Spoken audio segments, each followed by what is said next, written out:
Bapa yang bersama dalam kerajaan surga, Tuhan Yesus Kristus, pada pagi yang cerah, kami berterima kasih kepada Engkau, dan kami ada sebagaimana ada cara Tuhan, dan sampai kami syukur kepada Engkau, karena mesbah keluarga, mesbah pribadi, dan menaikkan pujian penyembahan, menaikkan doa sahabat, dan kami rindu untuk dengarkan renungan firman. Urapi hambamu, urapi kami semua. Roh Kudus lembutkan hati kami. Haleluya.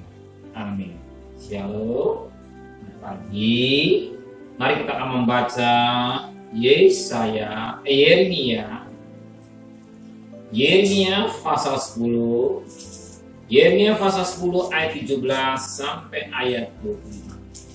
Yeremia pasal 10 ayat 17 sampai 25. Yehuda menjadi sunyi sepi. Angkutlah barang-barangmu dari negeri ini, hai orang-orang yang berada dalam pengepungan, sebab beginilah firman Tuhan. Sesungguhnya sekali ini aku akan melemparkan penduduk negeri ini, dan aku akan menyesatkan mereka, supaya mereka merasakannya. Celaka aku karena penyakitku, lukaku tidak tersembuhkan. Aku berpikir, inilah suatu kepedihan yang harus ditanggung. Kemahku sudah rusak dan semua talinya sudah putus. Anak-anakku telah pergi daripadaku, tidak ada lagi yang mendirikan kemahku dan yang membentangkan tendaku. Sungguh gembala-gembala sudah menjadi bodoh. Mereka tidak menanyakan petunjuk Tuhan, sebab mereka tidak berbahagia. Dan seluruh binatang gembalaannya mereka cerai-berai. Terdengar suatu berita bunyinya, kegemparan besar akan datang dari tanah sebelah utara untuk membuat kota-kota Yehuda menjadi sunyi sepi, menjadi tempat persembunyian serigala-serigala. Aku tahu ya Tuhan, bahwa manusia tidak berkuasa untuk menentukan jalannya, dan orang yang berjalan tidak berkuasa untuk menetapkan langkahnya. Ajarlah aku ya Tuhan, tapi dengan selayaknya. Jangan dengan murka-Mu, supaya aku jangan Kau binasakan. Tumpahkanlah kepanasan amarah-Mu kata bangsa-bangsa yang tidak mengenal Engkau, ke atas kaum-kaum keluarga yang tidak menunjukkan nama-Mu. Sebab mereka telah memakan Yakub dan menghabisinya, dan membuat tempat kediamannya menjadi puing. Puji Tuhan, suatu berkat yang luar biasa kita pagi ini.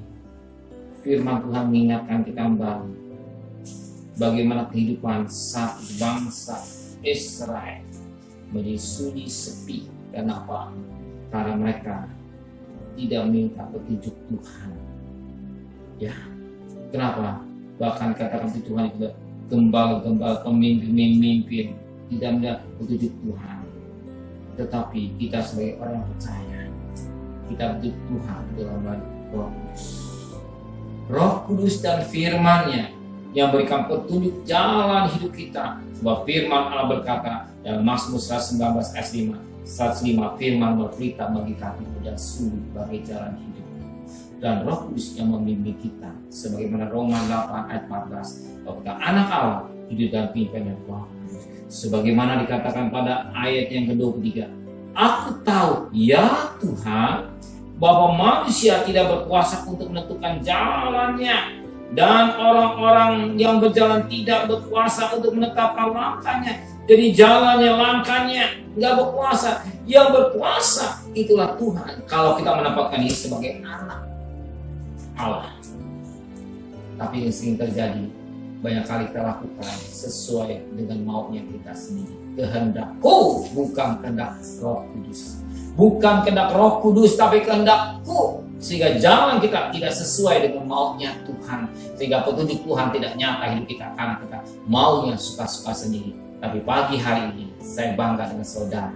Kalau saudara datang kepada Tuhan, minta petunjuk Tuhan, minta bimbingan Tuhan, Roh Kudus menyertai saudara untuk bekerja dan usaha. Saya percaya Tuhan tahu apa jadi kebutuhan saudara. Amin. Tuhan memberkati. Benar Bapa di surga, hanya Engkau petunjuk jalan hidup kami. Kalau gembala menjadi bodoh karena tidak mencari petunjuk Engkau, dan kamu ayat 23 kata aku tahu bahwa kita mengerti semua petunjuk jalan dan pimpinan hanya dari Tuhan. Roh Kudus dan firman-Mu yang membimbing hidup kami sesuai dengan kehendak Tuhan adanya. Sering daging kami, aku lebih kuat, tapi kami belajar hari ini melakukan kehendak Tuhan. Pagi ini kami ada sebagaimana ada akan kami melakukan kehendak Bapa di surga. Itulah naikkan pujian penyembahan, mencari Engkau sebelum kami aktivitas lain. Kami mengutamakan Engkau di atas segala-galanya. Dan sebentar kami akan berjalan, bekerja, berusaha, cari nafkah. Pimpin kami semua dengan kekudusan, berkati apa yang jadi kebutuhan kami. Jangan sampai kami mengalami terpapar virus corona, dan kami juga memperhatikan protokol kesehatan. Keluarga kami yang kami tinggalkan, Engkau pelihara sebagaimana Engkau pelihara. Kembalikan kami besok pagi dan tubuh yang sehat dengan tidak kurang satu apapun juga. Berkati Bapak Presiden, Wakil Presiden, para menteri, para gubernur, para bupati, para wali kota, para camat, para lurah, para RW, para RT, para medis, para relawan, para TNI, para Polri, bahkan mereka-mereka yang bekerja di depan. Berkati kesehatan yang prima, pelihara keluarganya sebagaimana Kau pelihara. Hikmat yang dari Tuhan Kau berikan buat mereka sehingga mampu berperang melawan virus corona. Yang sakit semakin berkurang, tapi yang sembuh semakin banyak Tuhan. Dan melalui vaksin berjalan dengan sempurna. Jangan negara kami mengalami seperti di India, tapi kami dapat kasih karunia yang dari Tuhan adanya. Kami mohon belas kasihan-Mu terjadi buat bangsa kami Indonesia Tuhan. Kalau Engkau mau terlalu mudah Engkau buang ke tebing laut Tuhan, tapi kami lakukan semua kepada Tuhan saja. Terima kasih Bapa di surga, dan kekasih terimalah berkat nikmat dari Allah Bapa, cinta kasih sayang dari Tuhan Yesus Kristus, dan berkat Roh Kudus di atas darah hari ini sampai Maranatha. Tuhan datang, yang cinta Dia katakan amin. Tuhan memberkati.